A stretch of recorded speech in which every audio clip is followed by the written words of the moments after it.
Yeah, so I'm very happy to give the starting a talk here, which will be sort of introduction, a review talk on color kinematics duality.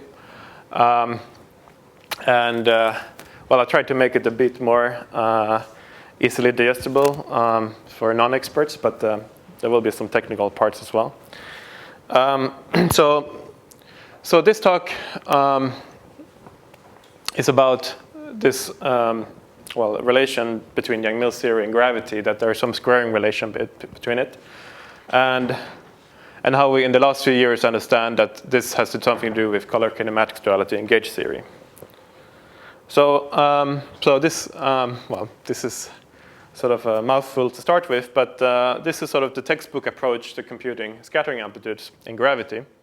So you write down the Einstein-Hilbert Lagrangian. You pick your vacuum, which is flat space, and you expand around it with some perturbation, which is the graviton. And you can work out your Feynman rules. Here's the propagator and the Donner gauge. Here's the cubic vertex, and it sort of gets a bit messy. And there's an infinite number of terms in this expansion because this gravity is non-polynomial.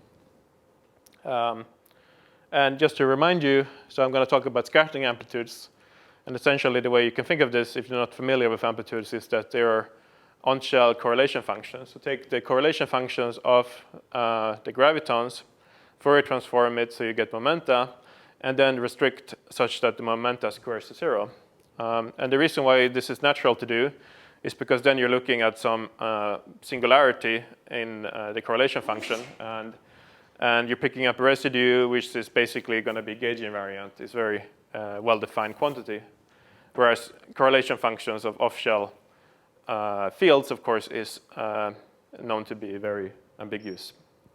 So this is the amplitude. And this connects nicely to the fact that this very messy expansion of the Lagrangian takes a very nice form if you look at on-shell quantities. So in this talk, I'm only going to look at on-shell quantities. So first of all, you just can look at free propagating graviton, which is just a gravitational plane wave. So this is in the limit that the gravity is very weak. So it has this very nice structure that its polarization tensor actually factorizes into two pieces, and each piece is a YangMills polarization vector. And this is, of course, a well-known statement that you can get spin 2 particles by tensoring spin 1 particles. This is just a statement. But it's more than just looking at the free theories that there's some relation between spin 1 and spin 2. So if you look at the interacting 3-point vertex, so this is on-shell 3-point vertex, same as the 3-point amplitude for complex momenta. You can notice that this very complicated expression I had on the previous slide, it all simplifies into a product of two things.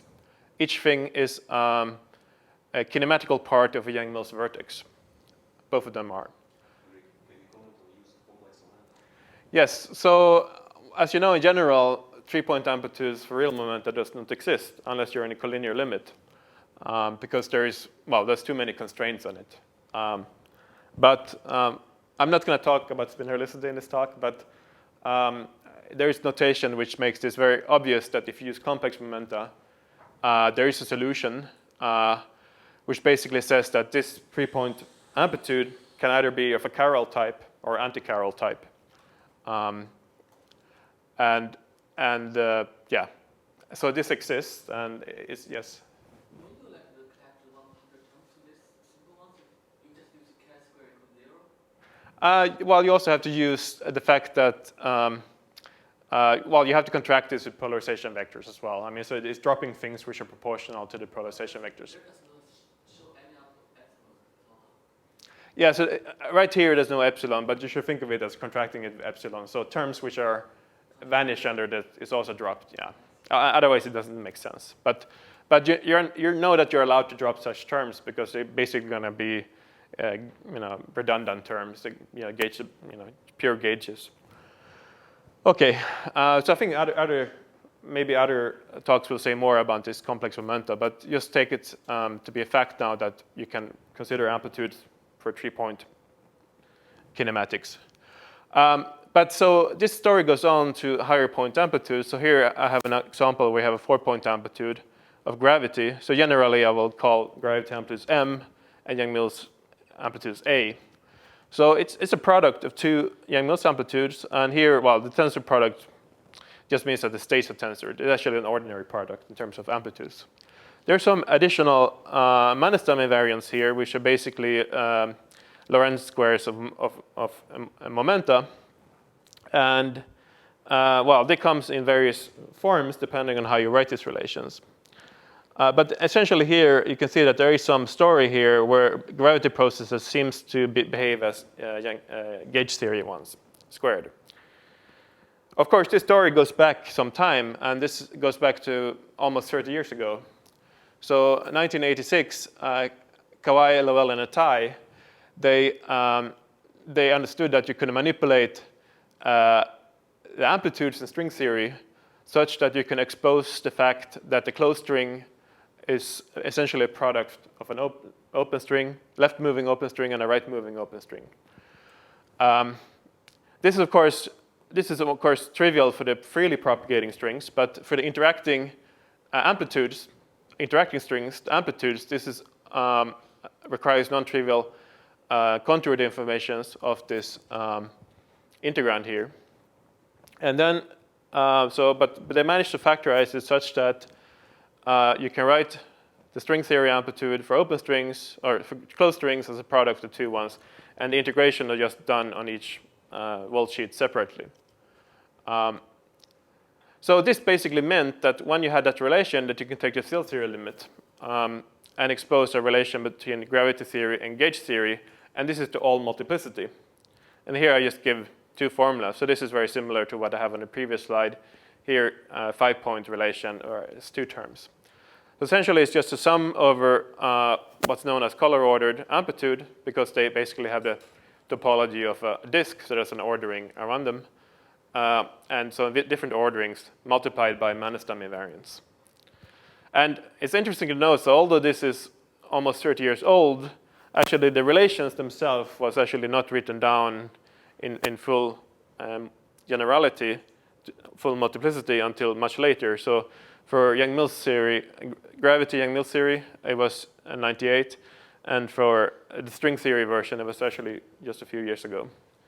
And I think part of the reason why this was much later is that for a long time, maybe 20 years, the kiltie relation was basically ignored in the literature. It was just treated as a curiosity.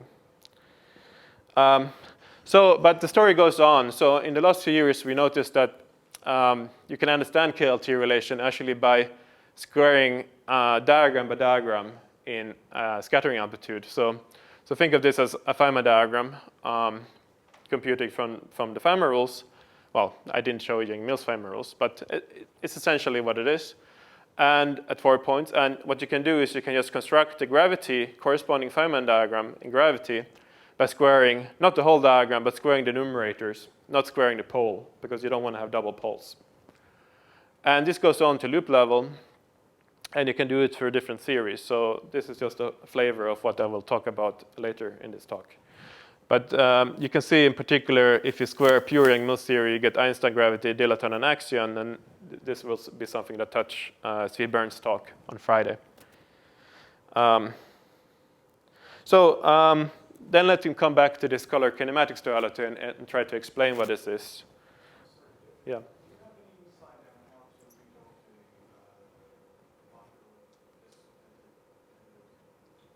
The particle content?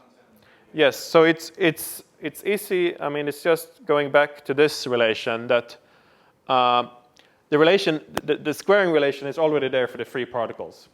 So you read off the free particles, how they square, and you get this basically the gravitational spectrum as the square of the YangMills ones. Of course, that doesn't tell you which series it is, because you still have to specify the interactions and so on. But at least, if you want to construct a particular gravity theory, well, then you just have to see, how you can factorize the states of that gravity theory into gauge theory ones. And then you have to cook up some gauge theory that could be a candidate, that then double copies through this kiltie formula. So it's not so, there's some guesswork which doesn't require a lot of guessing, and that's basically a way to do it. the hard part, really the hard part is to check that you had the right answer, because sometimes, sometimes you don't know whether this is actually the correct rarity theory corresponding to Lagrangian. So then you have to sit down and compute the amplitudes using some Lagrangian, and that's a difficult task. That's the main obstruction, I say. Okay, so now let me come back to color kinematics duality. So this is observation that goes back to 2008. And it's essentially, the statement is that there are some kind of hidden kinematical Lie algebra which underlies YangMills amplitudes, or gauge theory amplitudes in more general. So the best way to expose this is to think about writing an amplitude on this form here. So this is an expansion over cubic graphs. So this is supposed to mean cubic graphs. And where you have all the Feynman propagators manifest, each diagram has a set number of propagators. Each diagram has a number of color factors, which are basically built out of the structure constant, FABCs, of the Lie algebra. There's something that we call kinematical numerators. And you can think of it as being something abstract, something that, basically, you can think of this as being an equation relating the amplitude and the numerator, or you can think of it as being generated by some Feynman rules. It basically contains all the complicated stuff that you see in an amplitude, polarization vectors, momenta, and so on, spinors, flavor structures, and so on. This is just symmetry factor, which Feynman diagrams typically have. Sometimes there's some overcounting in the phase space, so there's a symmetry factor. This is just a loop integration. So what's interesting about this way of writing it? Well, this way of writing it exposes that there's a relation between three-term identities between these kinematical numerators and three-term identities of these color factors. So what are the three-term identities for the color factors? Well, they are just the Jacobi identity or the commutation relation that defines the Lie algebra. So both of these two relations translates into diagrammatic identities of this type. And then the statement of the duality is that you can find kinematical numerators which obey the same type of relation. And actually, since this relation is just a consequence of the Lie algebra, you can then expect that this should also be a consequence of some other Lie algebra. And for a lack of better name, or for a lack of complete construction, we just call it the kinematical Lie algebra. And I will show you, in a second I will show you an example, but before that, let me just explain what is the relation to the squaring of YangMills theory. So once you have written the amplitude in this form, the squaring of the YangMills theory is straightforward. So essentially what you have is that you have a set of numerators and you have a set of color factors, and they obey the same general algebraic relation. They obey the Lie algebra relation, the Jacobi relation, the commutation relation. So they're basically, you can basically trade them for each other. Most of the formulas only depend on the Lie algebraic structure. So if you have two objects and both satisfy the same Lie algebraic structure, why not trade them for each other? So you can think of just taking this color factor and trading it for another numerator. And so you could write this as a square, and that's why it's the squaring of YangMills. But right now I'm going to call them by two different things, so in principle they can be different. So that's why there's a tilde there. So when you do this replacement, you're replacing something which has no dimension, no engineering dimension, and you're placing something which contains momenta or derivatives. And you're also changing the spectrum. You're basically doubling up the spectrum by doing this. So essentially what you're doing is you're getting something which has the dimension of a gravitational amplitude and the spectrum of gravitational amplitude. And indeed, you can show that this is indeed a gravity amplitude. There's a proof at tree level that if this color factor satisfies the Jacobi relations, then this is the gravity amplitude. And this can also be extended to loop level using unitarity. Let me not discuss the next part there. So let me now show you the example. So here's a very straightforward example. It's scattering of two quarks, or quark and antiquark, and two gluons. And this is just the Feynman diagrams. There's nothing strange here. So there's three different Feynman diagrams you can draw for this process. and they have color factors which are given by generators. There's this denominator. In this case, there is a mass in the denominator. So this comes from a recent work, and you're going to see more of this in Alex's talk on Friday. But so there's this denominator, which I'm just going to call D here, and there's the numerator. So this is the numerator, and this is the most complex object. But it's basically a trace over, well, Dirac matrices and polarizations and momenta and so on. And you can do the same for this diagram, which of course is just a permutation of that diagram. And this diagram is slightly different because it has a 3-gluon interaction, so there's an FABC there.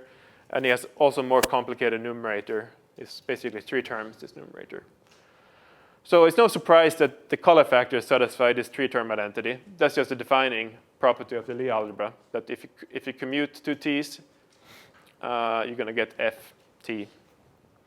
But the surprising part is that these numerators satisfy exactly the same relation, and this is just from the Feynman diagrams. Of course, you have to restrict such that these are physical spinors that satisfy the Dirac equation. These are transverse polarizations of the gluons, so they have to be physical, otherwise it doesn't work. But given that you just write down the Feynman rules, restrict to physical polarizations, spinors, this just works.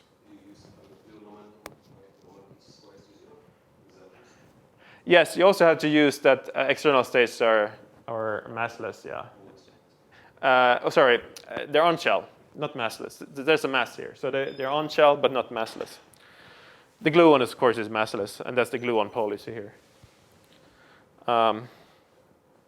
So it's very. If things are not physical, this is not going to work. Or it might work, but then you have to figure out which gauge it is, and that's a non-trivial question. Sorry, to what extent does it work for massive quarks? Well, in this paper, I guess which was 2 weeks ago, we showed that it works for massive quarks.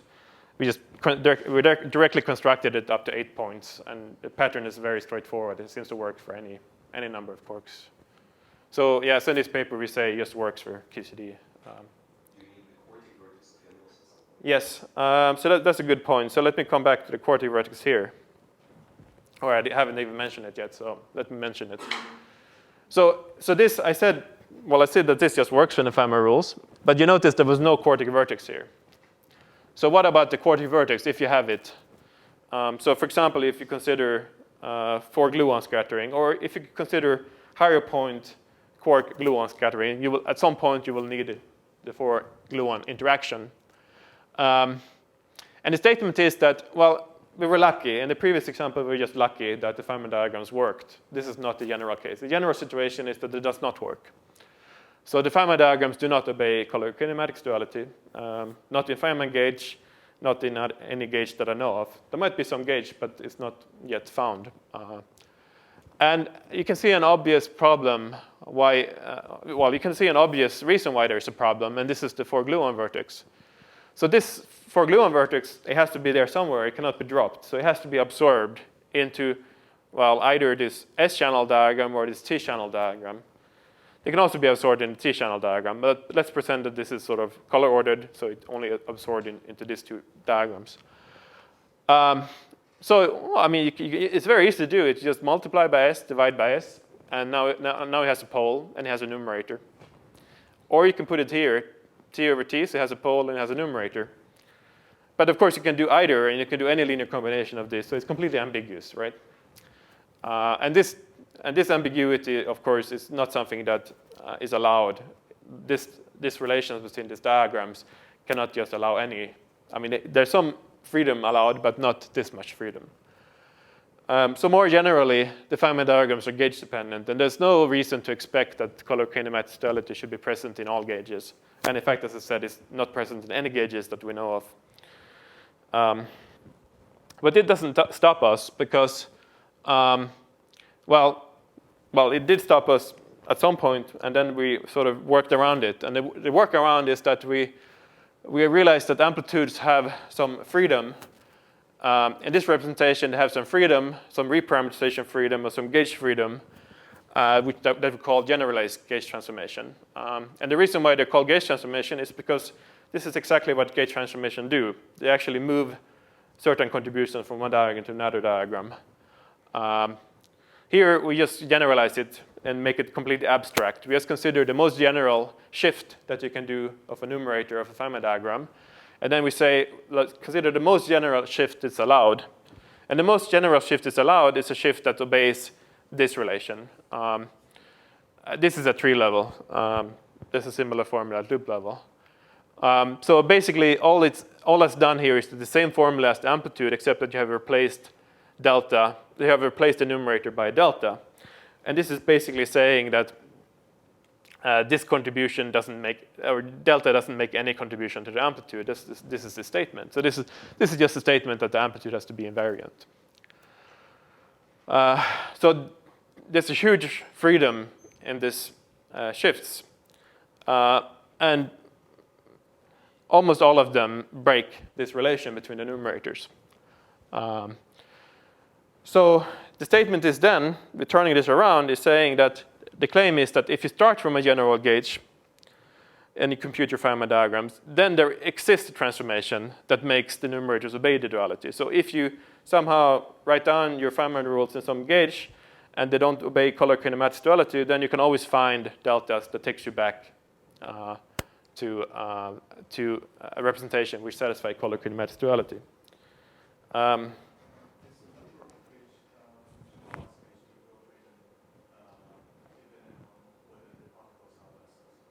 No, this is just, essentially this is just using the Lie algebra structure. So this is an equation, this is an equation system for this color. I mean, basically this color factor is some, you can think of it as some kind of auxiliary parameter, and this is just a set of equations. But the thing is that the C's are not independent. They satisfy the Jacobi relations, right? So that's why there is a non-trivial solution to this linear equation system, because the C's are, well, yeah, there's too many C's, and there's a linear relation between them, and exactly that's what this is parameterizing. So it's just a consequence of the color algebra. So this holds for any theory which has some Lie algebraic structure. You can consider this.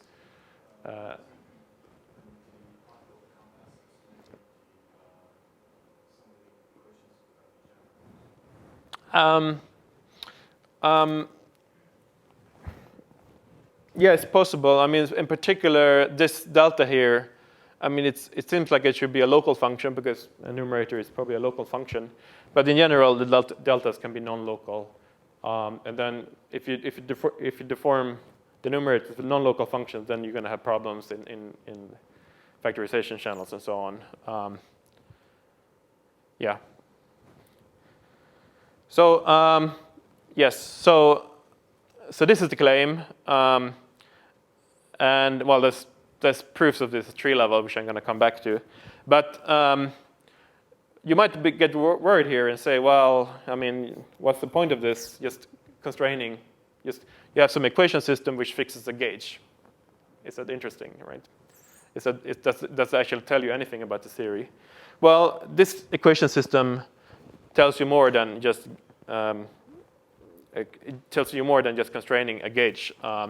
So it actually gives something gauge invariant. So let me explain amplitude relations. So let me start by the simplest amplitude relation, which is not too hard to understand.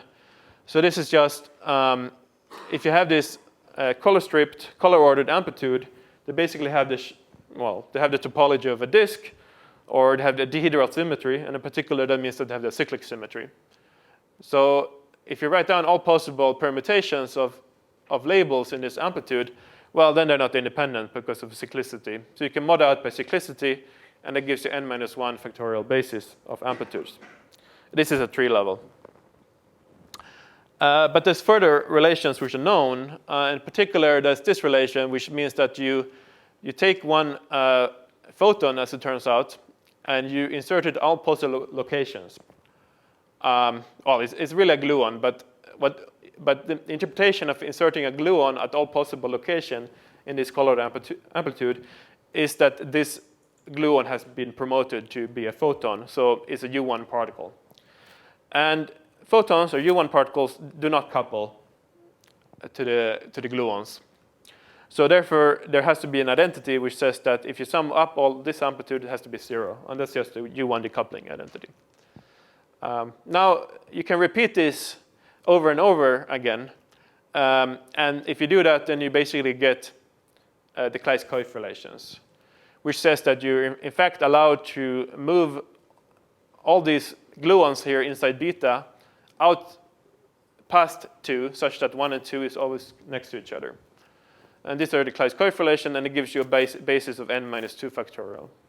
So these two relations are just relations coming from the Lie algebra structure, the group theoretic structure of YangMills theory, or gauge theory.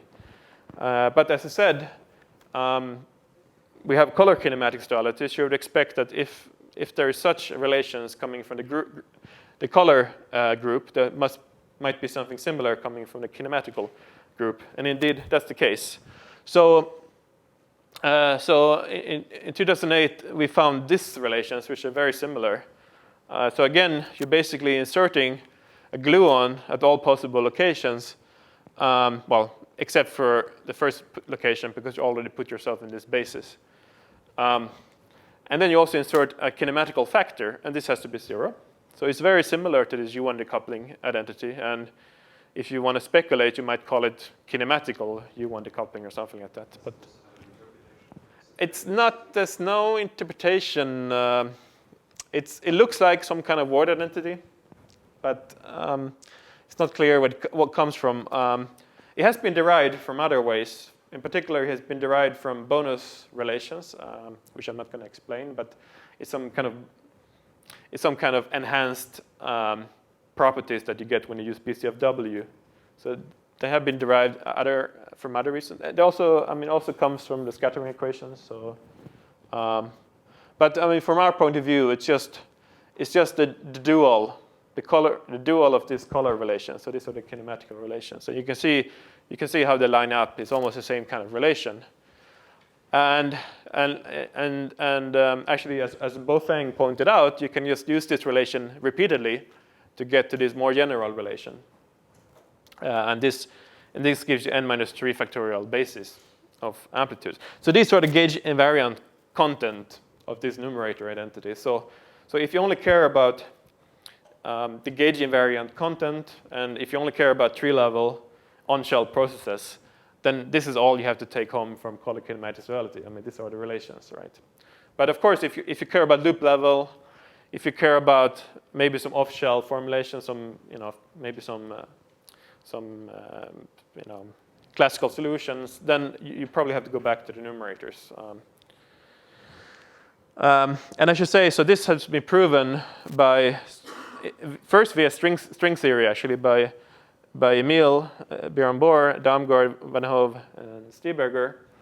I don't know if some of people should be in the audience, I guess. And later on, some field theory using BCFW, and this was basically where it was explained that this is related to bonus relations. So there's been I just want to comment that there's been a number of very interesting, I almost want to say breakthrough calculations in string theory, which used this kind of relations, or similar relations. And this is by Mafra, Seeberger, and Slotterer. And the reason why I call it breakthrough is because, not so far back in time, only the 6.3 level amplitudes were known. And there was 1 loop, 2 loop, 4 point. But using this kind of relations, they actually managed to write down the whole S matrix at tree level for the massless states, which is quite impressive. And also I should say that this later on has been also been used by Cachaso, He, and Yuan to motivate the CHY and scattering equations. There's a number of papers where they point out the relation. I should probably say something about proofs. Is there proofs for color kinematics duality? So originally it started out as conjecture. And in particular, it's still a conjecture for loop level amplitudes. And the loop level conjecture goes back to this paper here. Though there's this large body of evidence in the literature that this carries on to loop level. And we will hear some of that evidence by Scott Davis and maybe some other people. But what about tree level? Is there proof at tree level? So the proof exists for tree level amplitudes in some theories. And maybe they're not rigorous by mathematical standards, but certainly by physicist standards. So for example, one of the early ones is this one where Mafra and Slaughter considered basically they constructed string amplitudes using the per spinner string, and they took the field theory limit. And they were able to manipulate their answers such that they could show that you were always possible to solve numerators. You can always find local numerators which had the right counting and respected the Jacobi relations. So it was basically, well, there was not a, well, they did explicit construction up to 8 points, and then they made some arguments, and but I think it's fairly safe to call it a proof by physicist standards. There was a direct construction of numerators using KLT relations. So actually, this first appeared in a talk by Kiermaier, but he never bothered to publish it. He didn't think it was important enough. And then it appeared again in this talk in this paper by Emil Berenboer, Damgaard, Søndergaard, and Van Hove. And it's just like a side comment in this paper. So I guess it was not thought as being so important. But it is quite important that you can actually just directly construct the numerators from the KLT relation. But note here that these two constructions are only for theories with purely adjoint matter, or purely a joint spectrum. And on Friday, we will hear something about theories which have fundamental matter as well. But one question here is, though, so basically what we have here is that we can get the numerators using KLT. But when do we know when KLT works? We know for sure that KLT works for this series because, they basically come into a string theory. But it's more general. And well, that hasn't been studied so much, I think. And partly it is because KLT was forgotten for a long time in the literature. But I think, at least in our last paper, we were trying to argue that that when is KLT valid? Well, it's when there's underlying BCA amplitude relations. And the reason for that is that essentially the KLT relations are tangled up with the BCA amplitude relations. You can write down KLT in many different ways. They all look very different. But how come all of these are equivalent? Well, it is because there's underlying relations in the YangMills theory. And it's really hard to disentangle the relation from KLT itself. And therefore, you can make the argument that if the BCA amplitude relations are not there, well, then it's really hard to imagine that there's any KLT relations. Yeah. Yeah. Yes, which series? So as I said, just ordinary YangMills theory, which is just a truncation. It's just a field theory limit to string theory. Of course, you can just take it for granted from string theory. But there could be other theories which, not so easily thought of some limit of string theory. And then you can ask the question, does KLT still hold? And the answer is, well, you have to check if the amplitude relations hold in YangMills theory, then KLT is unambiguous.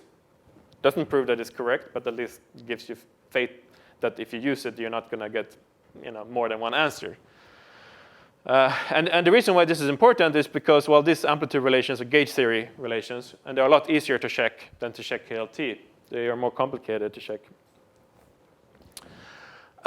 So essentially what this sort of gives you is that, if you can show that the theory, if there exists BCA relations in a theory at tree level, so I'm just talking about tree level here, then you can conclude that there should be KLT relations, and from them you can then directly construct the numerators using these two approaches here. Though I should say that in general, the converse is not true. We know that color kinematics duality exists even when there's no BCA relations, and this is particular happens when you have quarks.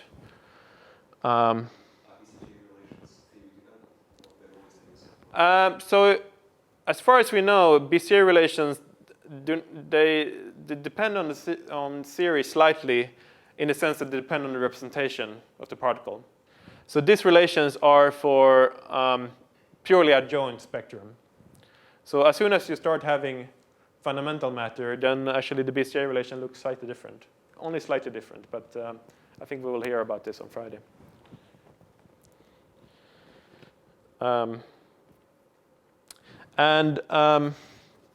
Of course, if I said something about proof, maybe I should say something about theories. So which theories obey color kinematics duality? So it's been studied in many different papers. And today we can also then take advantage of that, that there is a direct construction for numerators using KLT relations. So if KLT or BCA relations exist, then numerators also exist. But so basically the original work was all dealing with pure n equals 0, 1, 2, 4 super YangMills theory in any dimension. Of course, this was a tree level, and a tree level has basically no difference between these theories. The amplitudes are all proportional to each other. They're related by ward identities, supersymmetry ward identities. But so this was original work, and at some point it looked like, well, maybe these are all the theories which are relevant. But then more recently, there's been a number of generalization. Of course, self-dual YangMills theory, which, well, you can think of that as being a special case of that. But that was showed by O'Connell and Montero. One very curious thing is that heterotic string theory obeys BCA relations. And therefore, it also, there's some, essentially some numerators, which is kind of curious. There's some numerators over massless poles that you can construct, which is kind of weird. It's not what you would expect from a string theory. But at least Stieberger and Taylor showed last year that they satisfy the field theory BCA relation. So not what's called, there's something else which is called monodromy relation, which was discovered by Pierre and Emile. But the heterotic strings satisfy the BCA relation, not the monodromy relations. So YangMills theory plus F-cubed theory, which was worked out by Brodel and Dixon, so basically higher derivative correction seems to work as well. And one can sort of motivate why this should work, and that's because in YangMills theory, when you work out loop level amplitudes, they have very good UV properties in this representation, which basically means that color kinematics duality is sort of preserved if you look at UV divergences. This is higher dimensional YangMills series. So counter terms should be expected to also obey color kinematics duality, and this is in fact sort of what they found here.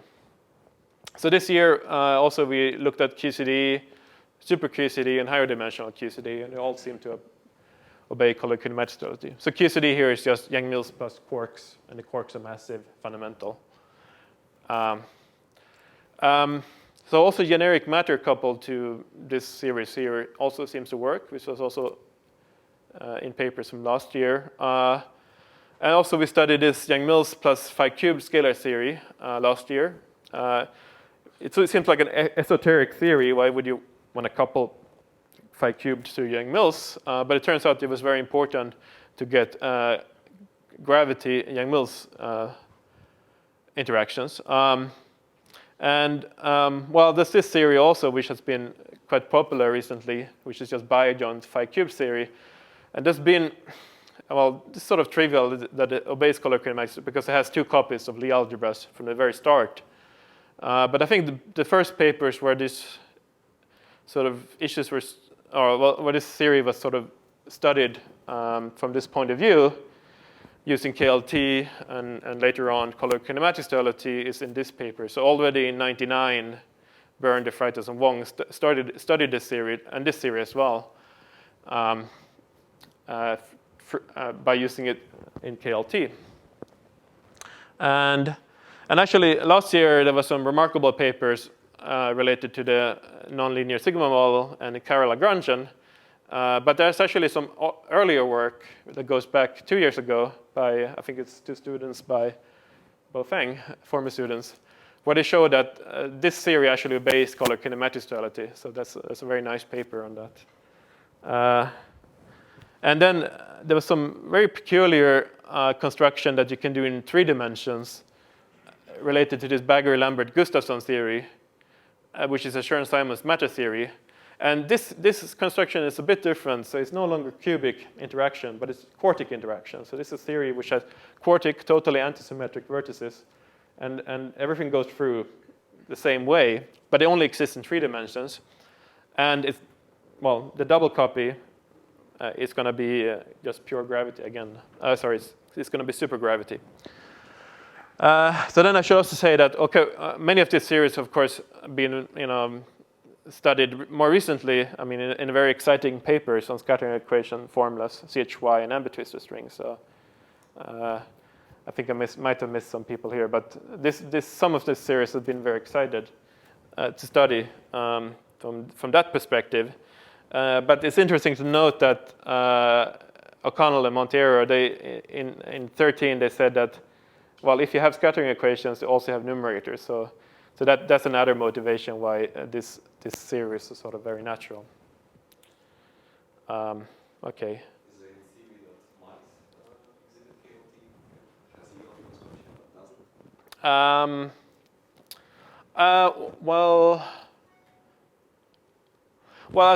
Well, let me just point out one theory which is obviously missing from this list is just open string theory. Of course, open string theory does satisfy KLT, and it does have monodromy relations, but they're of different type. So the open string satisfies the original string theory KLT relations, and it satisfies some monodromy relation, but it satisfies different relations than the heterotic string. So the heterotic string satisfies the same relation as the field theory one. So that's why I didn't include the open string here, because it's for some reason it's slightly different. I still don't understand why it's slightly different. And well, what you can do is you can, well, basically you can just take ordinary YangMills theory and add a bunch of adjoint scalars. And this one doesn't satisfy the BCA relations because let's pick adjoint fermions. Because if you add a bunch of adjoint fermions to YangMills, then what happens is that if you impose color kinematics duality, you will land on a supersymmetric theory. So they will actually insist that you have scalars as well. So so color kinematics duality actually is going to be equivalent to a Firth identity, which is obeyed by supersymmetry. So it seems like whenever you put matter in a joint, it seems like this want to make it either supersymmetric or want to make it to be a higher dimensional reduction of YangMills theory. So let me say something to those of you who don't like amplitudes, that there's been some work on Lagrangian as well. So this is going back to 2010 and 2013. So Byrne and collaborators and Weinzierl, they considered what if you can just make the Lagrangian manifest have these properties? Can you make this Jacobi relation between kinematical Feynman diagram work? And well, they realized that you have to correct the Lagrangian. So you start from ordinary YangMills theory, and then you add a 5-field interaction, a 6-field interaction, and so on. And they conjecture that you probably have to add an infinite number of corrections. But you might protest at this point. I mean, how can you add corrections? You're changing the theory. And furthermore, you cannot add 5-point corrections in YangMills theory. It's well known that the highest interaction is a 4-point correction. Well, it's all resolved once you realized, well, first of all, the correction is non-local. Therefore, it can be a 5-point, 5-field interactions. But it's also proportional to the Jacobi relation. You notice this thing here in the bracket is just the Jacobi relation. So this correction is 0. It vanishes identically. But the whole point of these 3 different terms here is that they're going to be distributed into 3 different diagrams. They're going to change the numerators. So they worked it out all the way up to 6-point. And the problem was, I mean, the problem is not that you cannot do this. You can totally do this. The problem is that there's more than one way to do it. So at 6-point, they found that there's 30 different terms you can add to Lagrangian, and all of them achieves this, and they're all different. So it's not clear to which of these 30 to pick. You need some other principle to select out which terms are going to be in your Lagrangian. And then, of course, you might wonder, well, how is this related to anything I said before? Because I talked about cubic diagrams, numerators. Well, it's very easy to convert from these non-local terms to local ones. So here is just including the 4-point interaction using an auxiliary field, a b rho mu nu field. So in principle, you can just do this. Whenever you add such interaction, you can just add more auxiliary fields. And it's going to stay cubic. And once you have grind through this machinery to all multiplicity, hopefully at the end of the day, you should have some cubic interactions. And these cubic interactions should be the kinematical structure constants. Because they're multiplying the color structure constants. So whatever is here should be the kinematical structure constants. So if you want to know what the kinematical Lie algebra is, well, just write down the Lagrangian, which has this property, and just read them off there.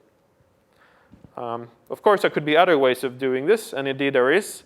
And this very nice work by Ricardo Monteiro and Donald O'Connell, they show that, well, if you look at the specifically simple theory, which is self-dual YangMills theory, then you can actually find the generators of this kinematical algebra. And they take this very nice form. These are basically light cone directions. And so these generators, they commute and it gives you a new generator with a shifted momenta. So these indices are momenta. So in fact, you have infinitely many generators because you can just shift it. You can just commute more and you shift the momenta. There's infinitely many of them. And what's the structure constant? Well, that's just the YangMills vertex. And you can also write it on this form here. And here in this form, you have to actually integrate over k. So this Einstein convention here is actually an integration. Anyhow, and I should also say that, in fact, this was used to study, well, to show that this theory actually obeys color kinematics duality for the whole S matrix, which is kind of easy because the S matrix is one loop exact. So let me then get to double copy. So I already showed you this formula, but so now I want to explain a bit more why there's two different numerators. Why don't we just call it a squaring formula? Why do we call it double copy? Well, it's very important that there's two different numerators here. Because the numerators can differ. For example, they can differ by generalized gauge transformation. As I said, the numerators are ambiguous, so they do a generalized gauge transformation, and the two numerators will differ. And in particular, it's only necessary that one copy satisfies the kinematical algebra. And this is exactly the way it works in YangMills theory. So in YangMills theory, one copy, which is the color, satisfies a Lie algebra, whereas the numerator does not if you just use the Feynman rules, right? So this property stays the same in gravity. So in gravity, only one of these numerators really needs to satisfy the Jacob relation. The other one you can just get from Feynman rules. And this is very useful. And this is, for example, in Scott Davis' talk, he's gonna use this property to the extreme. Another reason why you want to have two different numerators is that the two different numerators can differ by the external or internal states. For example, they can give either graviton, which is basically when the two sides are the same, dilaton, B mu nu tensor, or matter amplitudes. So you can get different particles in the spectrum this way. But most importantly, the two numerators can belong to different theories. And this gives a host of different gravitational theories. So what are the theories which are double copies? And while this is not, all of these have not been proven. Some of them have, but other ones are just sort of being constructed sufficiently high order. So the pure n equals 4, 5, 6, 8 supergravity, and basically, well, more or less any dimension where you can talk about scattering. Well, amusingly, not in 11 dimension, because in 11 dimension it's not an obvious double copy because the YangMills series does not exist, but at least 10 dimension and below. Einstein gravity in pure n equals 1, 2, 3 supergravity. So for a long time, this series were easy to construct at tree level, but at loop level it was not clear because you had to get rid of axion and dilatons in the loops. But there is a construction which achieves this, and it's a conjectured construction, but it has been checked at 1 and 2 loops. The self-dual gravity, which is of course a double copy of self-dual YangMills, which O'Connell and Monteiro showed. There's closed string theories, and you're probably not surprised to see that closed string theories are listed here. Obviously, there are double copies by KLT, but I don't cite KLT here, so why don't I cite KLT? The reason is that they're double copies in the field theory sense. The double copies of a heterotic string using just in a field theory a KLT relations, not the string theory KLT relations. So that's interesting that there are double copies in two different ways. So you can add higher derivative operators. So Einstein plus R cubed theory, which was considered by Brodel and Dixon. And that's sort of interesting because this is indeed the first correction that you expect in gravity at two loops. Abelian matter coupled to supergravity, which was in the recent papers. This is basically the square of QCD. That's basically what it is. And you can consider super YangMills coupled to supergravity, and this is basically a double copy of YangMills theory and this YangMills plus phi cubed theory, which we constructed last year. And then, as I said, three-dimensional supergravity can actually be thought of as being a double copy of Johansson matter theory. Or it can be a double copy of YangMills theory. So there's also two different constructions of this theory here. And then I should also mention, because of this recent excitement, that in these papers from last year by Kachaso, He, and Yuan, so they found all of these interesting theories. And actually, it's sort of it's obvious from the construction that these are also double copies. Indeed, they use KLT indirectly in their paper.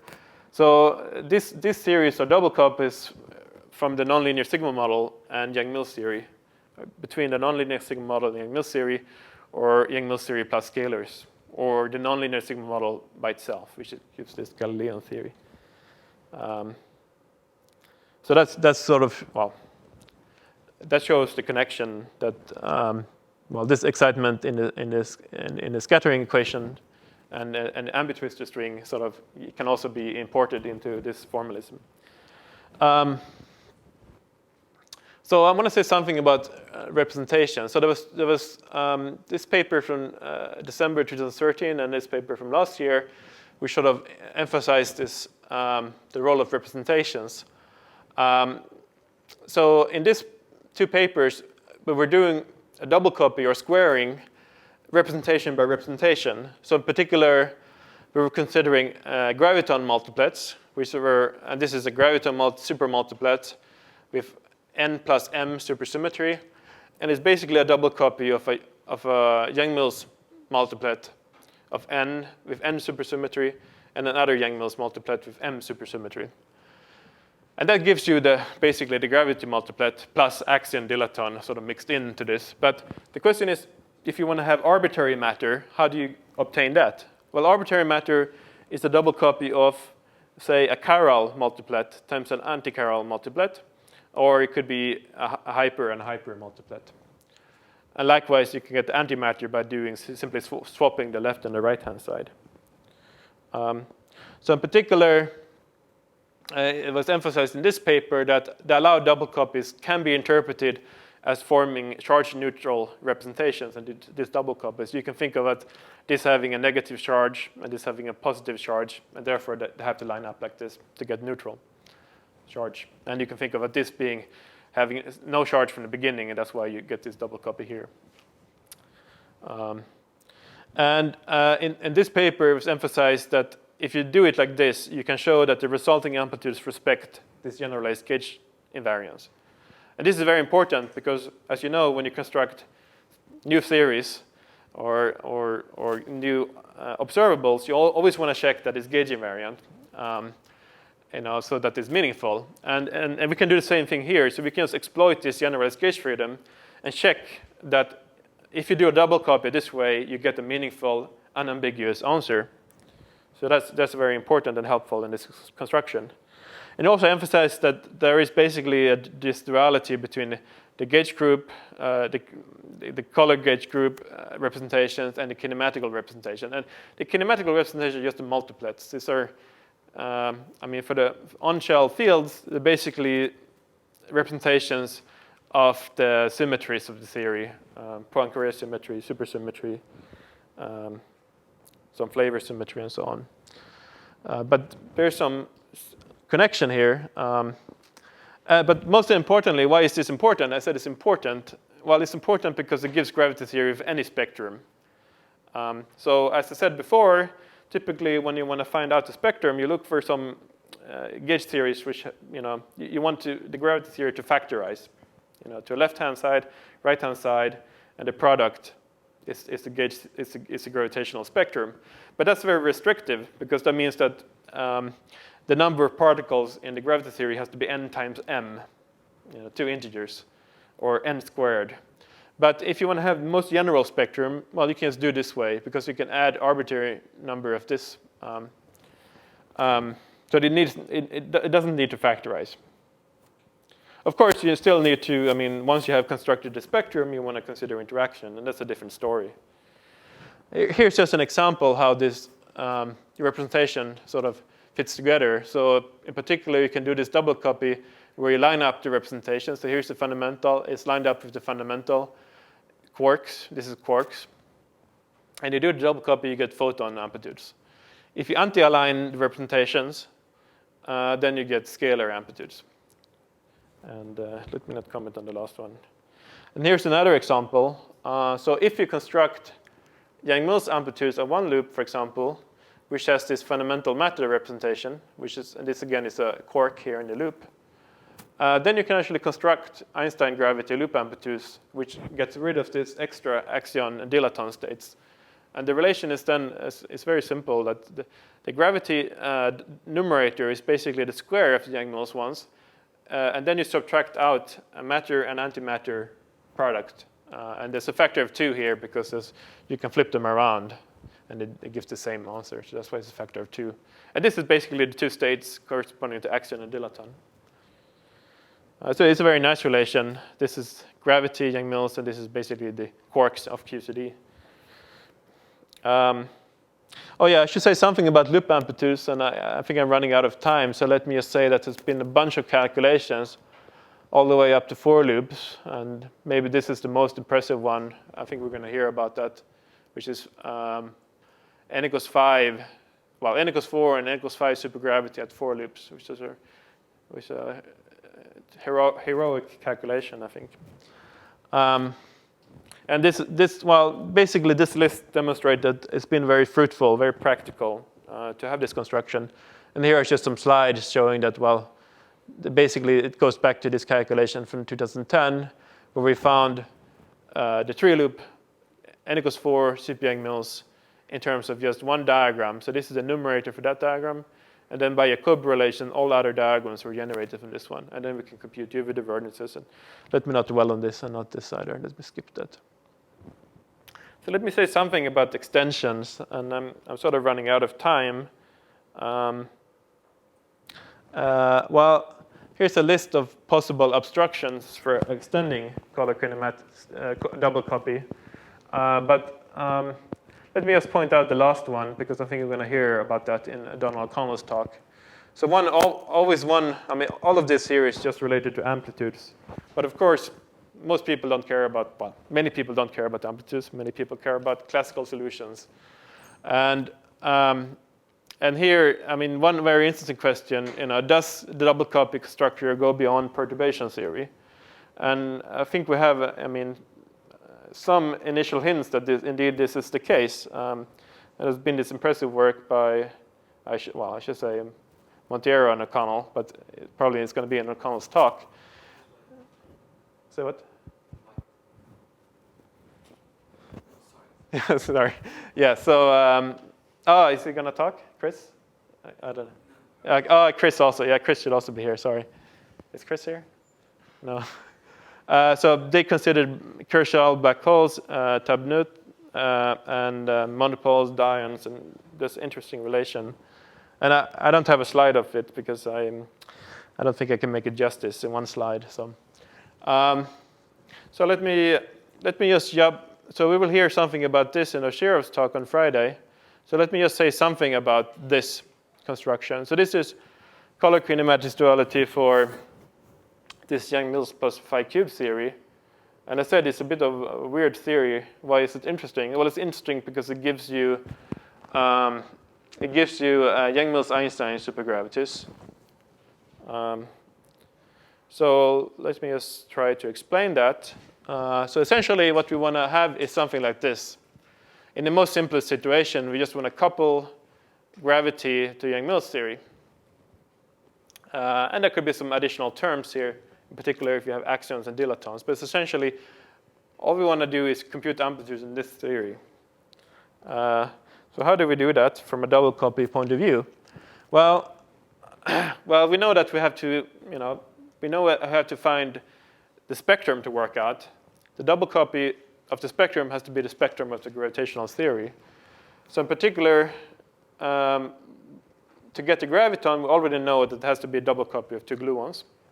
And I write it like this. Basically, the tilde here means that this identification is not true off-shell. It's basically it's true for the physical fields, but not for the unphysical off-shell fields. Unless you're in some specific gauge, maybe. But another field that we need to have the YangMills field. And this one can also be written as a double copy, which is some A times a phi A. And you notice actually that there's no gauge group here, no gauge group here. And that's because of the construction, when you do the double copy, you basically strip off the color factors. So that's why there's no gauge group here. So this A here is actually sort of a global flavor index. And it gets promoted to be the gauge group in this construction.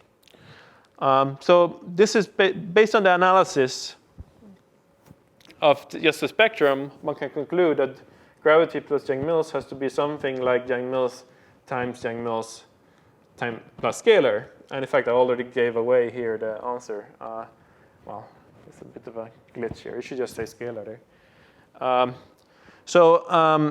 But this is the analysis of the spectrum. So if you want to go further, you have to analyze the amplitudes.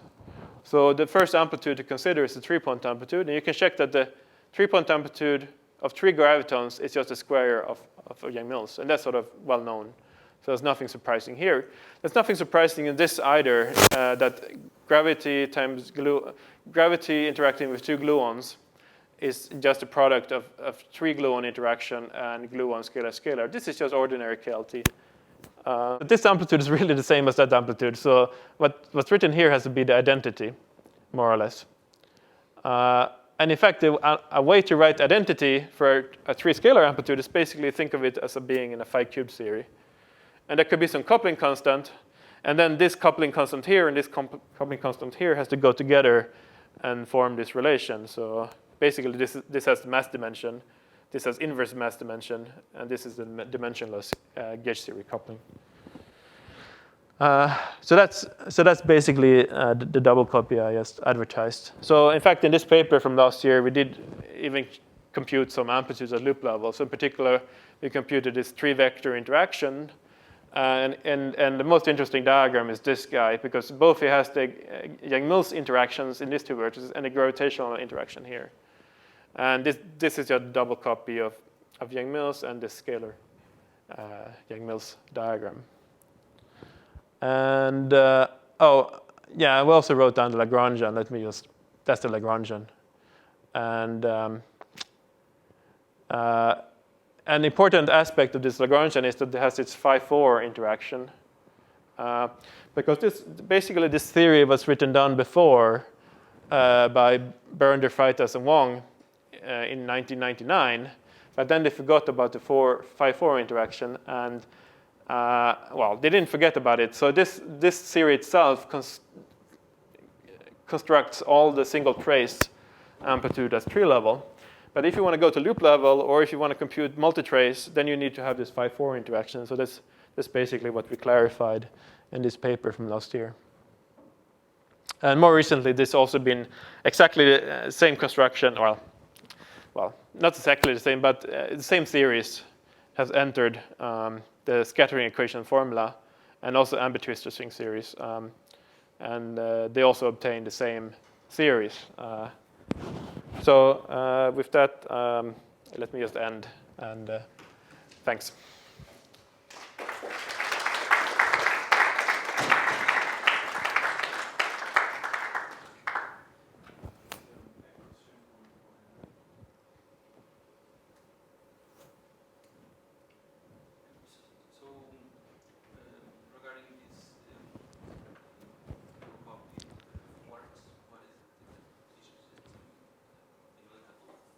Sorry, say again. What is the double copy of a quark?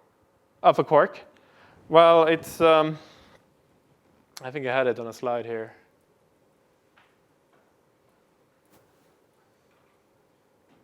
Up there. Yeah, so it's, well, so if they're massless, it's just going to give a massless photon. If you do it this way, if you double copy, well, the chiral fermion with the antichiral fermion, or if you do, sorry, this fermion, well, the plasticalistic fermion gives a photon. If you do it the other way, you get something which looks, it's a scalar, but it behaves very much as an axion or dilaton. So if you do this for massive quarks, well, you're just going to get massive analogs of this. So you're going to get a massive vector, which is fine. This is just what's Stuckelberg formalism, basically, Stuckelberg photon. So that's, which it's the same as the Higgs U1 photon. That's basically what it is. Yeah. Yeah. So when you showed the U1 decoupling relation for Yeah. the kinematic part, there was a Mandelstam factor in front. Mm-hmm. That is not there for the color, right? Yeah. An interpretation of that, maybe in terms of the Maybe. Yeah, it could be that. Well, let me see if I can get it. Oh, I think I went past.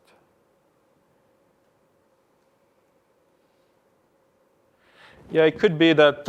Well, maybe there's a similar factor here, but it's just trivially one, maybe. Or it could be. I mean, so that in that sense, then it's part of the kinematic algebra. Or it could be because I mean the kinematic algebra is really only for the numerator. You know, the propagators somehow just go along for the ride. So maybe this is just sort of compensating for the fact that there are some propagators here, and you sort of have to cancel them in order to get things to work out. So I'm not sure. I'm not sure what significance this factor has. I mean, this essentially goes back to what is the interpretation of this identity? Is some kind of word identity or not? Can you write it in terms of these generators, the ones that you showed a couple of slides later? For the That's a good question. Well, so this, I mean, one problem is that this is a tree-level relation, and actually the tree-level S matrix for the generators I showed you is 0. It's only the loop level amplitude which is non-zero. So maybe it's possible that you can sort of look at some off-shell current and you can interpret this, but I'm not sure. I think you have to ask Ricardo or Donald. Yeah.